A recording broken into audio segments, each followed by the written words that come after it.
사람이 세상을 살아가면서 정말 세상의 법을 지켜가는 것 중요하죠, 그죠?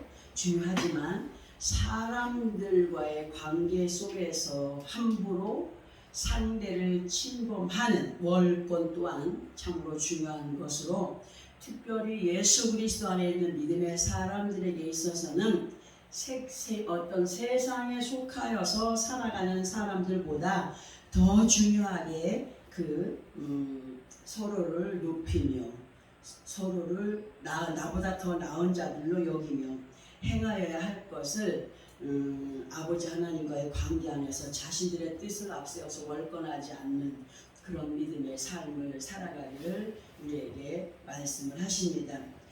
또 예수 그리스도 이름으로 하나 된 믿음 안에 있으나 아버지 하나님 나라의 질서를 지켜가는 정말 믿음의 사람들이 되기를 원하셔서 빌립보서 2장 3절의 말씀을 보면은 오직 겸손한 마음으로 각각 자기보다 남을 어떻게 여겨라? 나은 자로 여겨라.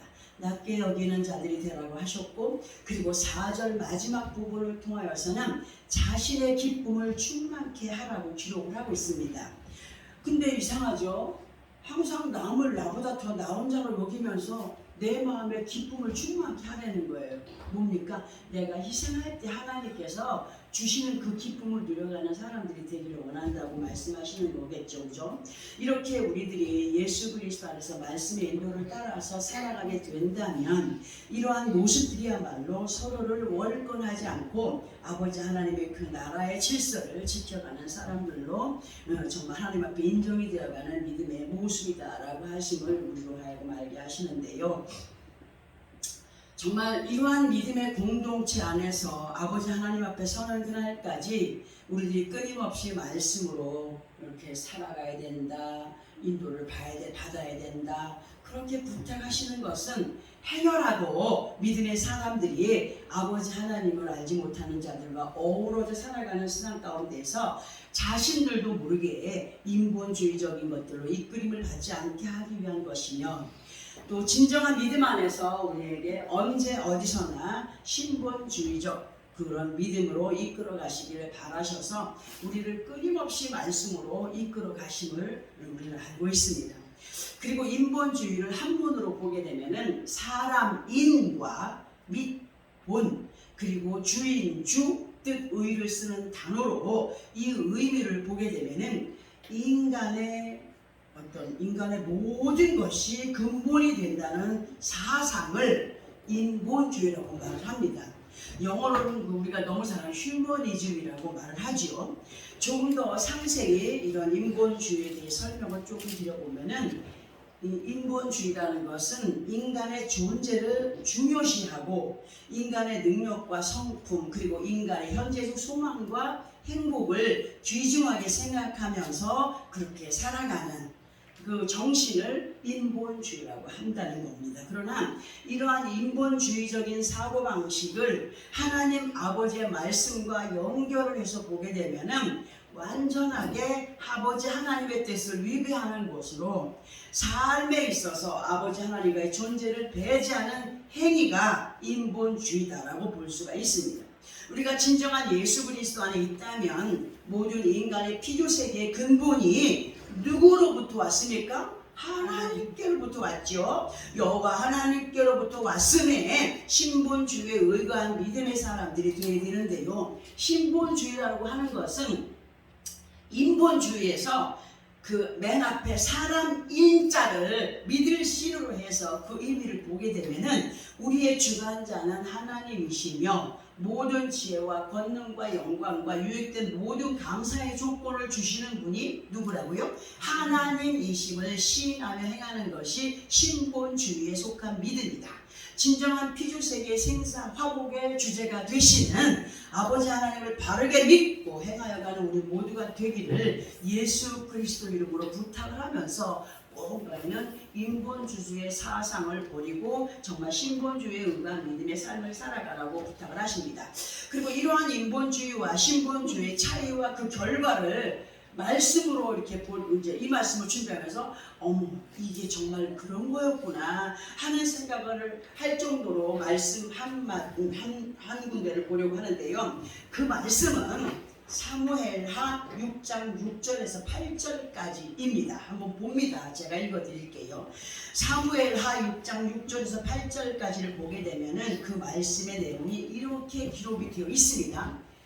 잘 들어보세요. 그들이 나곤의 타작마당에 이르러서는 소들이 뛰므로 우사가 손을 들어 하나님의 궤를 붙들었더니 여호와 하나님이 우사가 잘못함으로 말미암아 진노하사 그를 그곳에서 치시니 그가 거기 하나님의 궤 곁에서 죽으니라. 여호와께서 우사를 치심으로 다윗이 분하여 그곳을 베레스 우사라 부르니 그 이름이 오늘까지 이르니라고 기록을 하고 있습니다.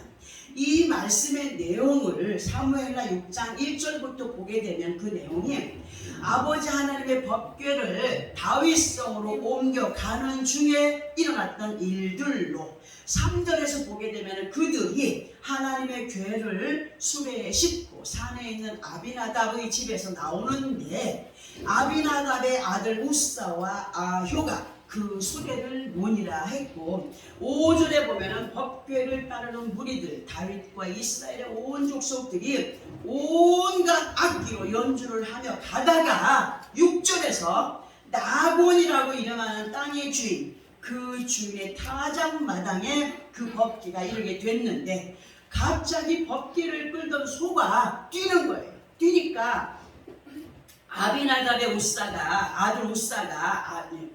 아들 우사가 손을 뻗어서 소가 뛰니까 뭐가 걱정이 된 거예요? 법궤가 떨어지는 것이 걱정됐을 거 아니에요? 손을 뻗어서 하나님의 궤를 붙들었어요. 그런데 하나님께서 진노하신 거예요. 진노하셔서 우사를 그곳에서 치시니 그가 거기 하나님의 궤 곁에서 죽으니라고 하고 있습니다. 그런데요, 우리가 이 말씀을 볼 때에 소가 갑자기 띠므로 법궤가 떨어질까 염려가 되어서 손을 뻗어서 법궤를 잡은 우사가 우리 지금 사람의 생각으로 보게 되면 잘못된 거라고 생각이 듭니까? 절대로 잘못된 것이 아니잖아요. 당연한 거 아니에요? 만약에 우리 같아서도 예를 들어 우리가 이런 일을 좀 닥쳤다면은 10명에 9명은 분명히 우사와 같은 행동을 했을 거라고 생각을 합니다. 그런데 하나님께서 우사의 행동이 잘못되었다고 하셨어요. 우사의 행동이 잘못되었다 하셨고 그를 그 자리에서 쳐버리셨어요. 곧 이사야 55장 8절의 말씀처럼 이는 내 생각이 너희의 생각과 다르며 내 길은 너희의 길과 다름이니라 여호와의 말씀이라 하신 것처럼 어느 때는 사람의 방법이 옳은 것 같아도 이렇게 하나님 보시기에 아닌 것이 있음을 보게 하시는 겁니다. 이 말씀에서 우사의 행동이 사람이 보기에는 합당한 것 같이 보였으나 하나님께서 보시기에는 월권으로 그 이유가 뭐냐 할 때에 아버지 하나님의 법궤는 아무나 함부로 만지거나 만져서도 안 되는 규율이 있었습니다. 다만 우사는 수레를 몰아가는 것이 그의 사명이었다는 겁니다. 떨어지고 안 떨어지고는 하나님의 어떤 뜻 안에 있는 거겠죠. 그죠?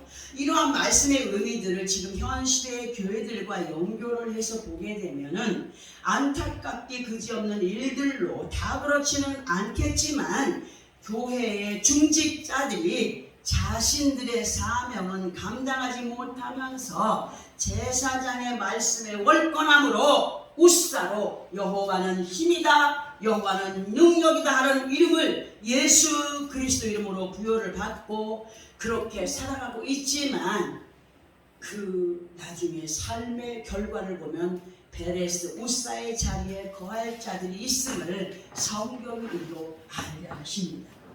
성경이 우리로 알게 하시면서 믿음 안에서의 받은 바 달란트 외에 그 선을 넘는 월권의 행위를 보여가지 않는 겸손의 사람들이 되기를 바라셔서 오늘 우리에게 잠시 이 말씀을 듣게 하십니다. 베레스 우사의 뜻은 우사의 위반입니다. 그러면 우리 자신들이 끝날에 베레스 우사와 같은 사망의 자리를 비켜가기 위해서는 어떤 믿음으로의 삶을 살아야 되느냐 할 때에 이 시간 본문을 통하여서 듣게 하시는 말씀이 이해가 되어야 됩니다.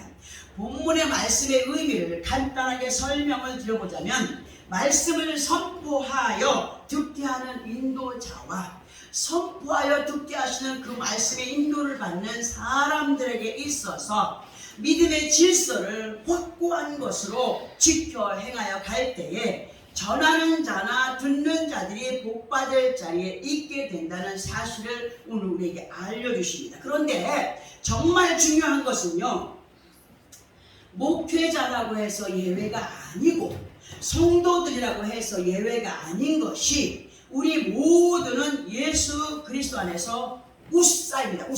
우사로 보면서 여호와의 능력과 힘 가운데 구원의 반열에 세움받은 사람들로 살아가고 있지만, 완전한 구원의 자리에 서고 서지 못하면 그 책임이 누구에게 있다?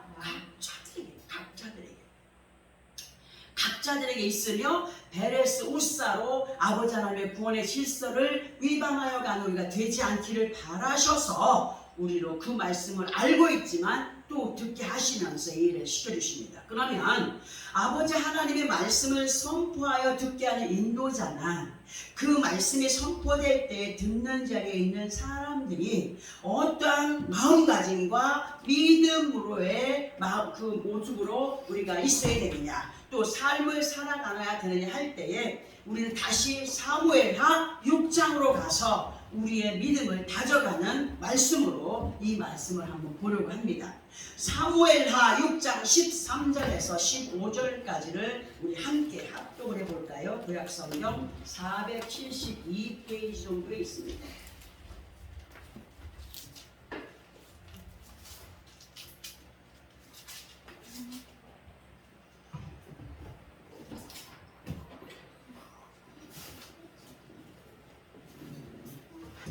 사무엘하 6장 13절에서 15절. 이게 뭐예요? 사무엘하 맞죠? 6장 13절.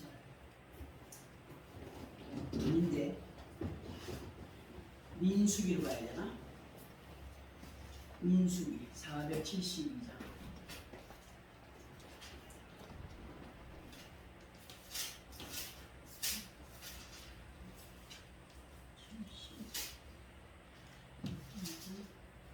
사무엘하 맞는데, 그죠?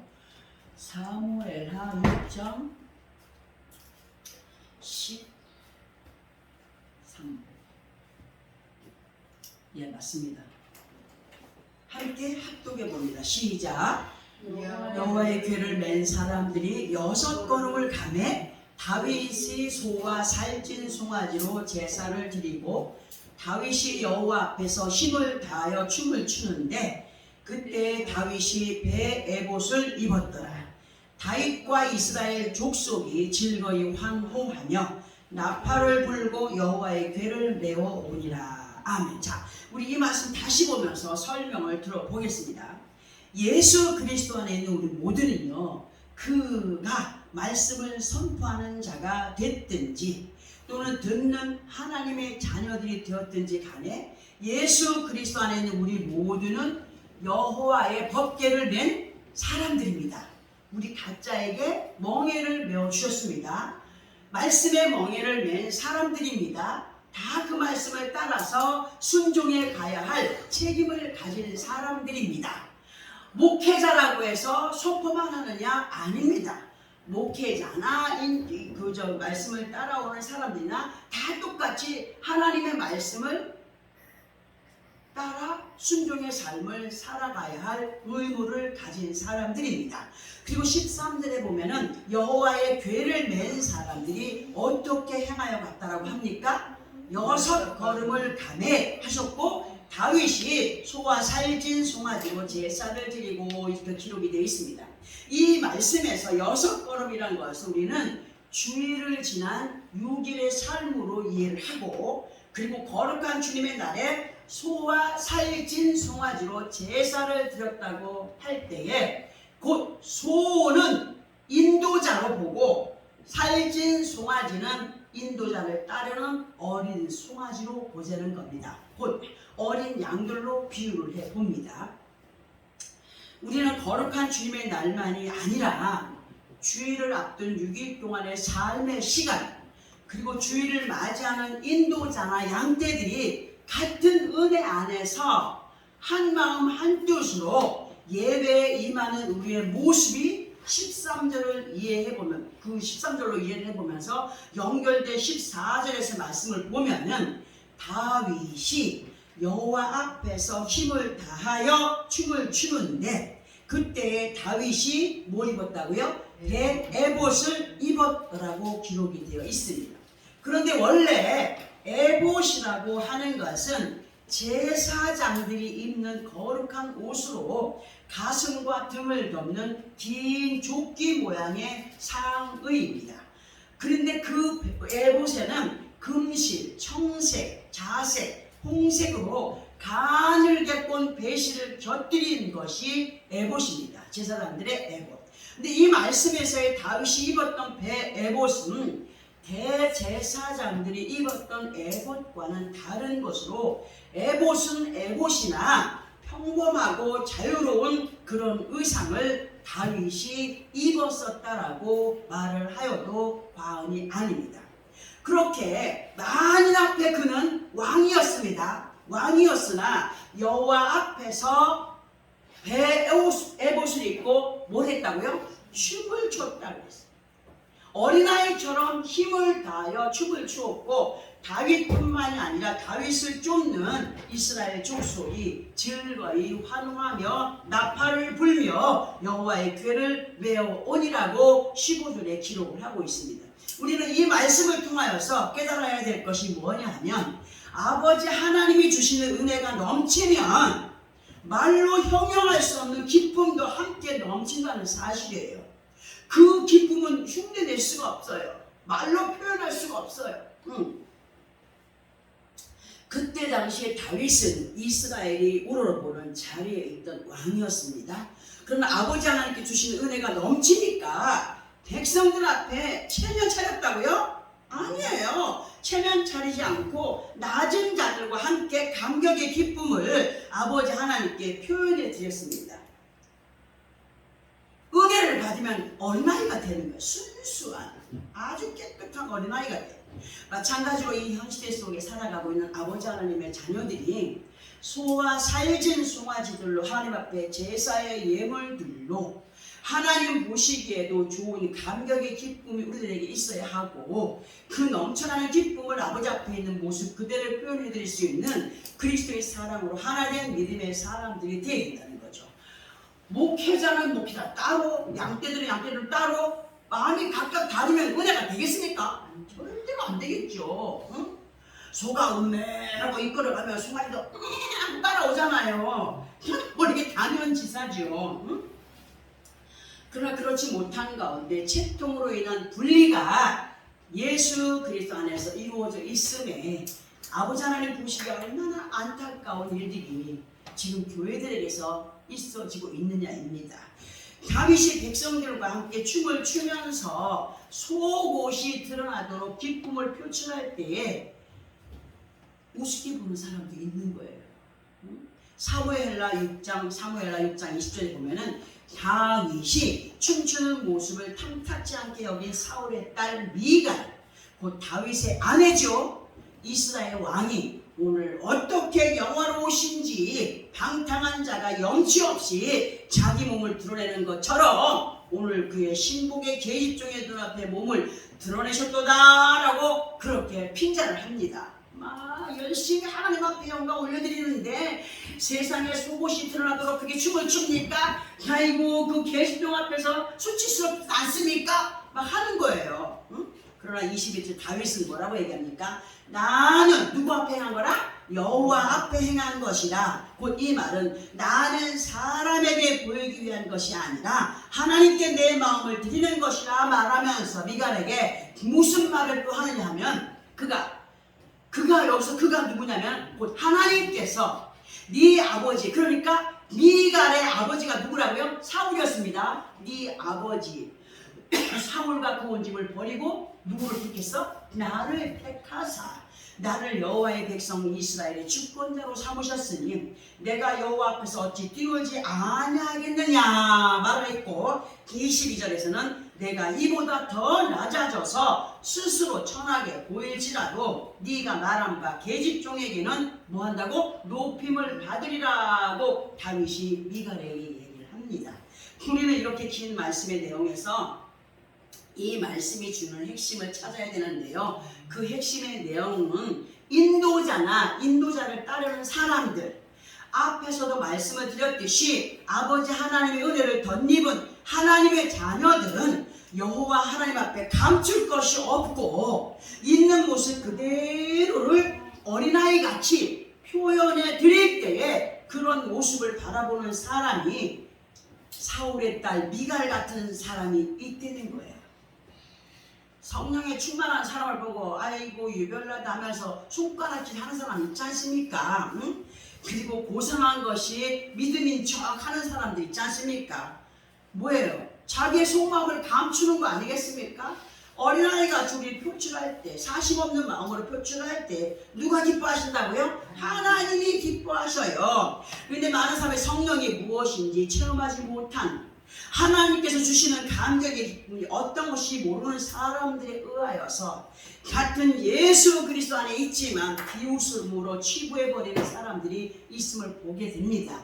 그런데 이것이 주의 종과 양들 사이에도 이런 일들이 일어나고 있다는 사실이죠. 그러나 사무엘하 6장 23절에서 보면은 사울의 딸 미갈이 죽는 날까지 그에게 뭐가 없었다고? 자식이 없으리라고 기록이 되어 있어요. 자식이 없었다가 아니라 없으리라 하셨습니다. 이 말씀은 굉장한 의미가 있는 겁니다. 여호와 하나님을, 그리고 여호와 하나님의 사랑을 덧입지 못하여서 성령을 받은 사람의 기쁨을 방해하는 사람은 그가 깨닫고 돌이켜 회개하기까지 열매가 없으리라 하신 것으로도 이 말씀을 연결해 볼 수가 있습니다. 이 시간 이러한 말씀들이 본문의 말씀과 많이 빗나간 것 같으나 절대로 그렇지 않은 것은 예수 그리스도 안에서 말씀을 전하는 자와 듣는 하나님의 자녀들이 은혜 안에서 하나가 되어서 한마음 한뜻이 될 때에 전하여 듣게 하신 말씀이 믿어지게 된다는 거죠. 예를 들어서 전하는 사람이 사람들이 미워 솔직하게 축복이 선포되겠습니까? 솔직한 축복이? 하나님께서 원하지 않죠. 또 정말 진실한 마음으로 선포한다 할지라도 상대들이 이 사람이 미워, 인도자가 미운 짓 하고 막 이상한 짓 하고 아유 저게 무슨 목사야 할 때에 그 선포하는 말씀이 들려요? 안 들려요? 안 들리겠죠? 사람의 생각으로 막 그냥 어떻게 막 평가되고 판단하고 하지 않겠습니까? 그러면 온전한 하나님의 말씀이 전하여지지 않고 전하여 들려지지 않게 되는 것으로 그 하나님의 말씀이 무용지물이 된다라고 할 수가 있습니다. 그러니까 그 말씀이 우리가 서로 하나가 되었을 때에 선포되어질 때 그 말씀이 서로가 믿어지는 거예요. 서로가 믿어지고 믿어지게 되면 믿어진 대로 어떻게 해요? 행하여 가게 돼 있다는 사실을 본문 27절에서 보니까 그들은 이같이 내 이름으로 이스라엘 자손에게 축복할지니 내가 그들에게 축복하리라. 이 말씀의 의미가 뭐냐?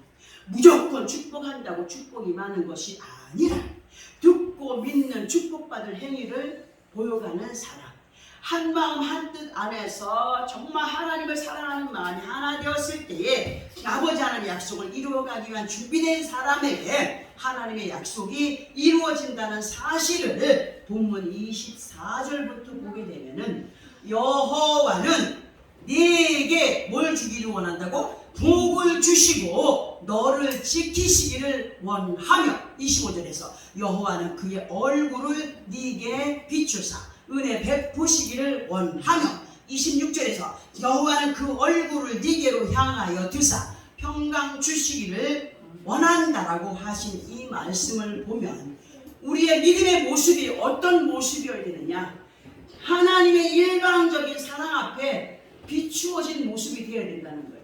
하나님은 일방적으로 우리를 사랑하시는데 만약에 그 사람이 돌아 앉아있다, 다른 것을 보고 있다, 그러면 그 빛이 내 얼굴에 비춰지겠습니까? 아니죠. 거울도 마찬가지예요. 거울이 여기 있는데 내 모습을 보려면 거울 앞에 가서 내 모습을 비추어 봐야 되지 않겠습니까? 뒤로 돌아서 있으면 아무리 보려고 해도 보여지지 않잖아요. 마찬가지로 우리는 성경 말씀을 따라 내 모습이 항상 주 앞에 마주대하는 그 정직한 믿음으로의 삶이 하나님 앞에 복받을 모습이라고 말씀을 해주시면서 우리는 하나님의 일방적인 사랑 앞에 일방적으로 비추어지는 모습 앞에 있을 때에, 그 모습이 될 때에 아버지 하나님의 약속은 이루어지지 않을 수가 없다는 겁니다.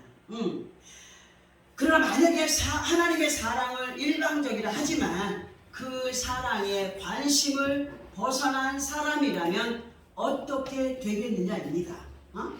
많은 사람들이 자기 뜻대로 살아가면서 하나님이 복 주시기를 원하는 사람이 있습니까? 없습니까? 결과를 따지면서 우리는 항상 그 결과를 내 것으로 소유하기 위해서는 지금의 삶이 중요한 것을 분명히 알으라고 성경이 우리에게 말씀해 주심에도 불구하고 그 삶은 엉망진창으로 살아가면서 하나님은 복이셔, 하나님이 복 주신다 그랬어, 하나님이 우리를 구원의 길로 인도하시는데 그게 말이 되겠습니까? 절대로 말이 안 됩니다. 우리는 우리의 생각에 갇힌 믿음이 아니라 그 생각의 틀에서 벗어나 빛 가운데 간 아버지 하나님의 자녀들로 정말 우리가 복받을 자리에 있는 나의 모습이 되어야 되고, 그 믿음으로 인도자를 통하여서 말씀하여 듣게 하실 때에 그 말씀이 절대로 사람의 입술을 통하여 전파되어지는 거지만 그 말씀은 누구의 말씀이에요? 하나님의 말씀으로 믿고 의지하면서 나아갈 때에 하나님의 역사를 맛보게 된다. 그 말씀이 절대로 거짓이 아님을 믿고 행하여 가므로 약속받은 아름다운 축복을 내 것으로 소유해 가기 원하여서 어떤 생각 속에 하나님의 뜻을 월권하지 않고 또는 인간의 인본주의적인 사고방식을 가지고 나아가다가 행여 우사였지만 베레스 우사의 자리에 거하는 자들이 되지 않기를 원하여서 하나님의 그 뜻을 순전한 믿음으로 이끌림 받으며 신본주의적인 그런 믿음 안에 온전히 가요. 하나님 외에 다른 신이 없다, 하나님 외에 우리를 축복할 자 없다, 하나님 외에 우리의 모든 생사화복을 주관하시는 어떤 것이 없다라고 확신하면서 예수 그리스도 이름으로 그분 앞에 서게 하신 그 하나님을 더욱더 열심을 위하여 따르기 위해서 성령의 충만함을 입고 나사렛 예수 그리스도 확실하게 붙잡고 정말 하나님 살아계신 역사하심을 믿고 삶을 나아가며 하나님께서 약속하신 아름다운 축복을 누구의 것으로?